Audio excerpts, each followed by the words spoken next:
le monde tourne. Direction la Birmanie, refusant de tirer sur leurs concitoyens. Les informations pullulent. Tout de suite, voici les informations. C'est le moment d'ouvrir la page internationale avec Erlichi Dorelas depuis Boston, Massachusetts.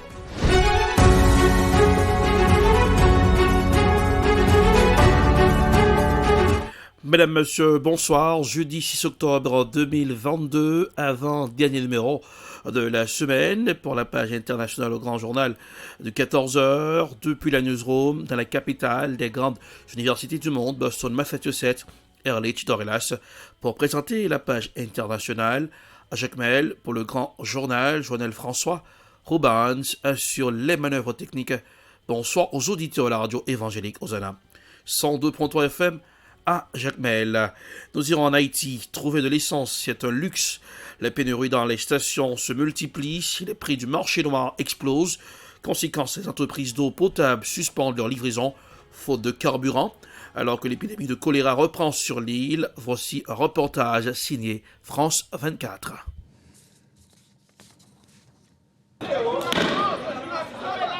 Les rues de Port-au-Prince transformées en terrain d'affrontement entre les forces de sécurité et les manifestants. Dans un contexte de guerre des gangs, les rassemblements contre la hausse des prix, les pénuries et l'insécurité ont pris de l'ampleur ces dernières semaines. Nous sommes ici à cause de la misère, à cause de la faim que nous endurons. Le Premier ministre Ariel Henry n'a pas de dignité, il ne peut pas diriger ce pays. La décision du Premier ministre de suspendre les subventions sur les carburants a contribué à une colère grandissante de la population. Les prix du diesel et du kérosène ont presque doublé. L'un des gangs les plus puissants de l'île a pris le contrôle du terminal pétrolier de Vareux, le terminal principal qui alimente la capitale. Ces hommes demandent la démission d'Ariel Henry. Une situation qui impacte aussi les livraisons d'eau potable au moment où une nouvelle épidémie de choléra sévit dans le pays. Le Premier ministre a appelé la communauté internationale à l'aide. Je demande à la communauté internationale d'être à nos côtés et de nous aider à faire face à cette crise humanitaire. Nous voulons de l'eau potable et des médicaments pour les personnes malades. Nous avons besoin de médecins et d'infirmières pour les hôpitaux. L'envoyé spécial de l'ONU pour Haïti parle de catastrophe humanitaire. Haïti avait célébré en février dernier l'élimination officielle du choléra. Le virus a causé la mort de plus de 10 000 personnes entre 2010 et 2019. La guerre en Ukraine continue. Des frappes sur la ville de Zaporizhzhia, dans le sud-est de l'Ukraine, ont causé la mort d'au moins une personne. 7 autres ont été blessés, a déclaré le gouverneur de la région. Voici un reportage à signer Euronews. Au moins une personne a été tuée et plusieurs autres blessés dans un bombardement qui a touché un immeuble d'habitation de Zaporizhzhia dans le sud-est de l'Ukraine. Kiev accuse la Russie d'être à l'origine de cette frappe qui survient alors que l'armée ukrainienne multiplie les reconquêtes de villages. Le gouverneur de la région de Zaporizhzhia raconte cette nuit de terreur pour les habitants. Alors que les gens dormaient, l'ennemi a mené une attaque à la roquette contre des immeubles d'habitation. 2 étages supérieurs ont été détruits. Les entrées de l'immeuble sont en ruine. Des personnes se trouvaient sous les décombres. Les secouristes ont été envoyés immédiatement. Nos médecins ont tout fait pour minimiser les pertes humaines. L'ennemi terrorise une population pacifique. Nous allons tenir bon et gagner pour l'Ukraine. Au cœur de la guerre, Zaporizhzhia est l'une des 4 régions dont la Russie a récemment revendiqué l'annexion, mais où elle fait face à la contre-offensive de l'armée ukrainienne. La semaine dernière, une frappe sur un convoi de civils près de la ville de Zaporizhzhia avait fait 30 morts. Direction la Corée du Nord, 2 nouveaux missiles ont été tirés dans la nuit du 5 au 6 octobre dans la péninsule coréenne, cette fois-ci en provenance de la Corée du Nord.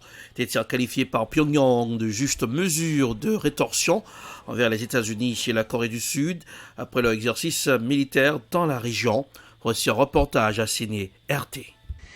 Le bras de fer se poursuit dans la péninsule coréenne avec le tir de 2 nouveaux missiles balistiques nord-coréens la nuit dernière.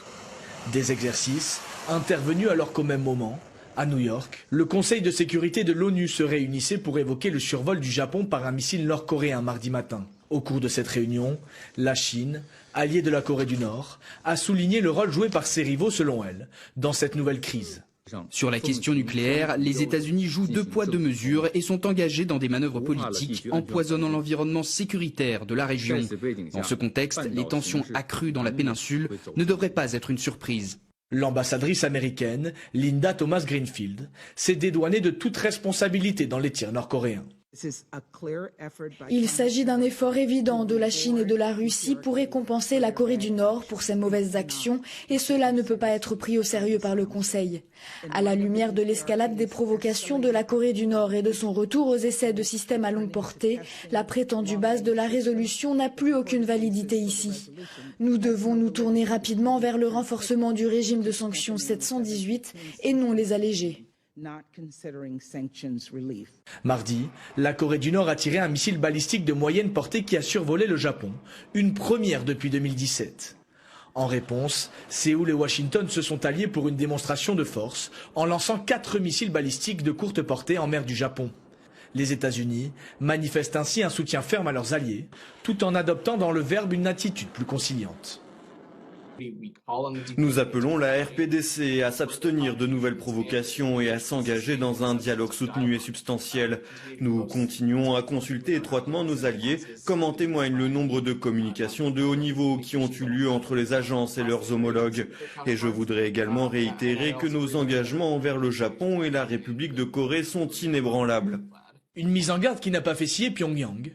Ce jeudi, 12 avions de combat nord-coréens ont volé en formation lors d'un exercice à proximité de la zone démilitarisée, marquant la frontière entre les deux Corées. Séoul affirme avoir fait appel à 30 avions de chasse en réponse. La désescalade ne semble pas encore à l'ordre du jour. Le programme d'armement nucléaire de Kim Jong-un préoccupe la communauté internationale à intervalles réguliers depuis des années. L'ONU, déjà auteur de sanctions, a souligné une nouvelle fois, selon ses mots, le besoin urgent de dialogue et de diplomatie et réitéré son objectif ultime de dénucléarisation complète de la péninsule coréenne. Un but qui semble encore aujourd'hui bien loin, du fait des rivalités sino-américaines dans la région.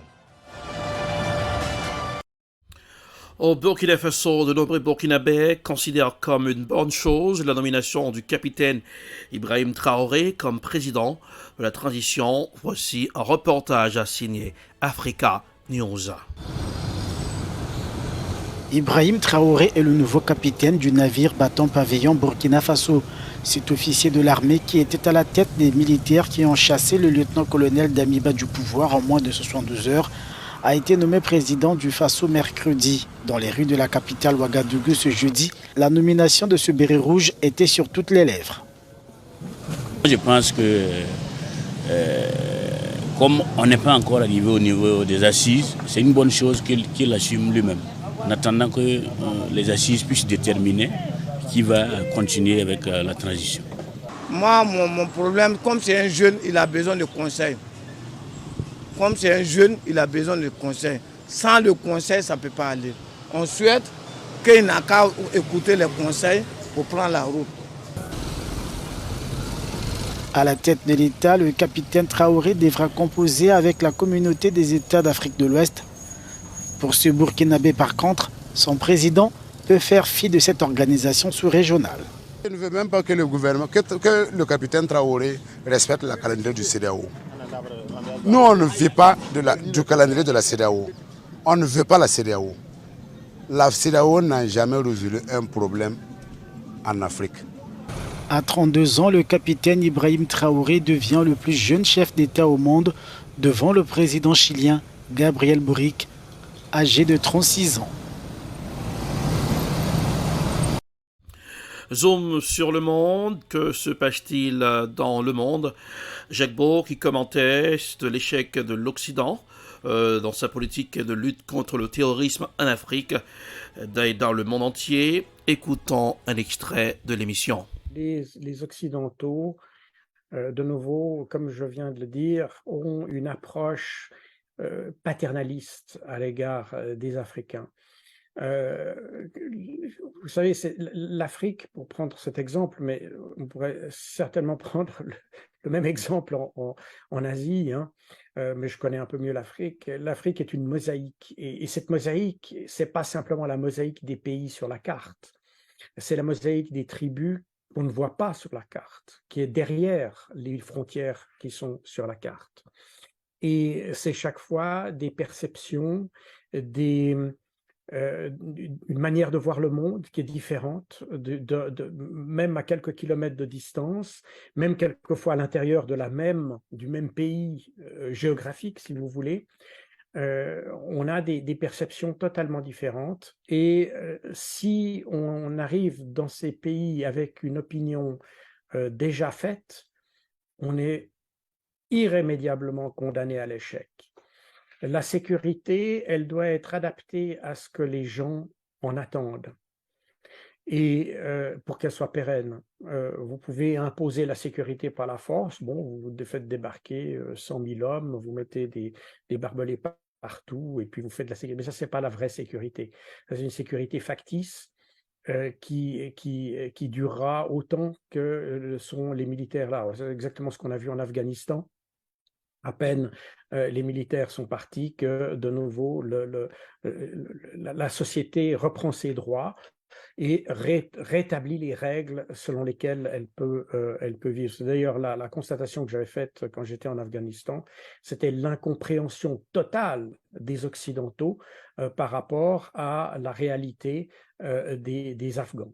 Une incompréhension totale. Et les Afghans eux-mêmes me le disaient. Donc j'étais en contact avec des talibans qui me disaient eux-mêmes que les Occidentaux n'avaient strictement rien compris et qu'ils n'auraient aucun succès. On savait déjà qu'ils n'auraient aucun succès. Donc c'est la même chose en Afrique. Je pense que nous avons un peu, si vous voulez, nous avons la faiblesse de notre force. C'est-à-dire que parce que nous sommes des pays qui avons atteint un bon niveau de vie, un bon niveau économique. C'était les commentaires de Jacques Bourse.